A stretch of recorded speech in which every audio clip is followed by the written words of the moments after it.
alley-oop layup.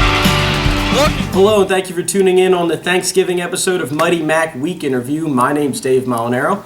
We had another busy week. Basketball finally underway. Men's and women's teams had a doubleheader in Alumni Hall last week in front of a packed crowd. It was a good time. We're going to show you the highlights first with the women. On the first possession of the game for the Mighty Macs in the 2016-2017 season, freshman Annie Kahuka, in her first collegiate game, gets the ball at the top of the key and slips it to Teresa Walsh down low with a little up and under, puts the Mighty Macs up early in the game. Near the end of the first quarter in a close contest, Kahuta again finds Walsh just inside the three-point line, who feeds a cutting Tamira Laws for the basket. The Macs trailed 19-12 at the end of the first quarter.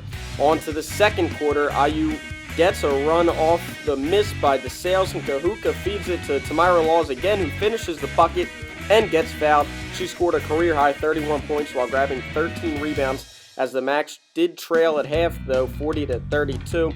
Fast forward second half, DeSales began to pull away in the third quarter, but Gina Kachi cut into the deficit as she knocks this three-pointer down off the inbounds pass, but the Bulldogs never let Immaculata get close, and Immaculata did lose that game 84-59. The women dropped a pair of contests at the Scotty Wood tournament against Muhlenberg and Bernathen, but looked to bounce back on Tuesday playing Arcadia. The men opened up their season with the second half of that doubleheader where they played Del Val. Let's check out the highlights.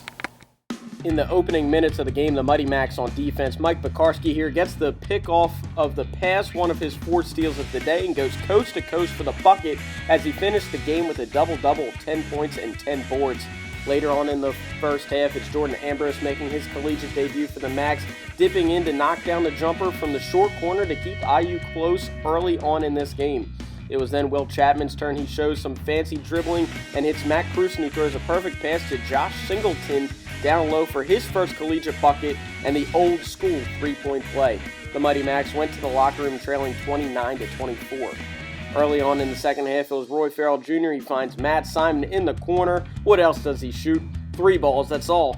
And he puts the Mighty Macs closer, but the Aggies would pull away in the second half by a final score of 73-44 to defeat the Mighty Macs.